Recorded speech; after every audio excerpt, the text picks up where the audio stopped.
So summer is all about being flexible, right? Especially in your parenting.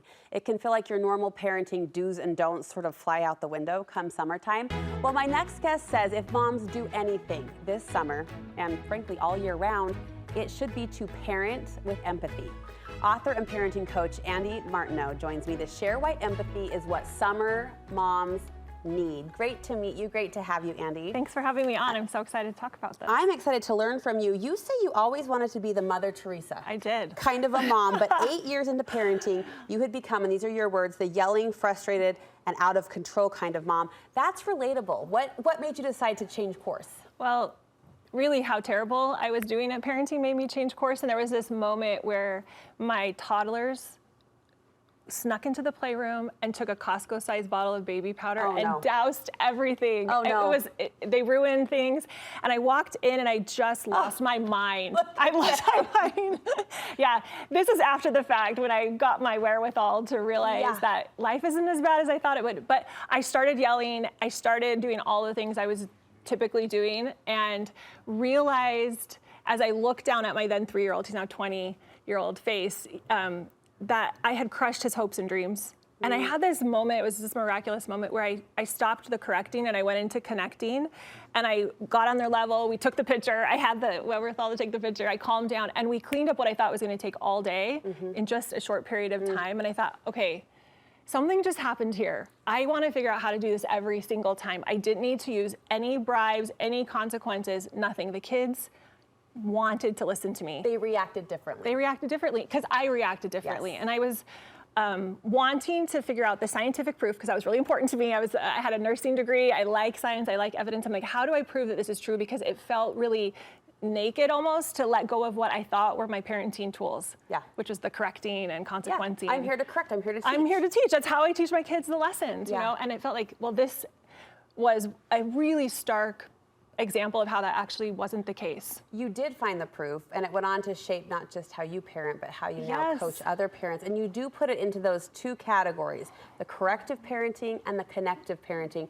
Briefly define and describe corrective. So corrective is what we typically just think of as parenting. Discipline is the essence of parenting. I'm going to tell you what to do, what not to. I think of it as a sculptor parent. I'm going to take this piece of marble, and I'm going to sculpt it into this masterpiece, you know, and we have the best intentions and we want something really beautiful for our children and this great life. However, what's more accurate is a gardener approach to parenting where our kids come with everything. And I know this resonates with all of us because we know this. Our kids have everything they need inside of them. Well, we feel this. We feel this, but we forget in the moment and by what we've been taught by society. But really it's about, can I create an environment where they can thrive? Are they a tulip? Are they an oak tree? Are they, I don't know. What kind of soil do they need? I don't really know, but it's not about me deciding who they are. It's about me creating an environment where they get to be who they are. That's a beautiful analogy. So what is the standout benefit of connected parenting?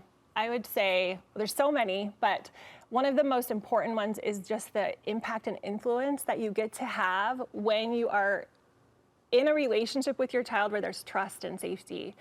Because safety is really the solution. If they feel safe, their nervous systems don't get regulated, they don't go into fight or flight, they don't engage in the tug of war, and so things just go so smoothly. Back to my baby powder blizzard, you know, they want to listen to you. They choose you to be their leader. What would you say to a parent, Andee, who might be a little fearful, that's a strong word, but if they're accepting their child's behavior, right, then they're not really parenting, that child will deem, I don't want to say bad behavior, but poor decisions as accepted. I'm going to just perpetuate the problem. This is very, very prevalent that we think this.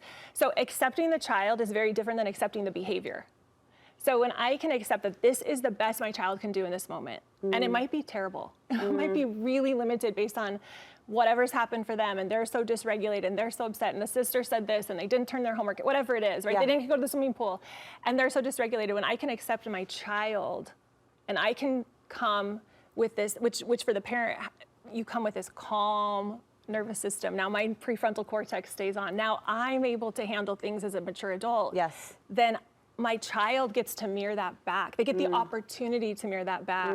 And so the safety and trust that our children have in us when at their worst we are still believing in their best, that's just everything. That changes everything. In the final 20 seconds we have together, I just want to underscore this point because I think it's a big one, and your words have been beautiful to this point. So just pile on, sister. But you believe unconditional love is better than discipline. Absolutely. I mean, if we can come in and we can accept that this is my child's best today, or as Carl Jung says, have unconditional positive regard, then everything else will work out. We don't need to discipline. Discipline doesn't even become a thing anymore because they choose us. They want us to be their leader. And that, when we have that, you don't need anything else. Thank you for the pep talk that you've given us today. How can we learn more from you?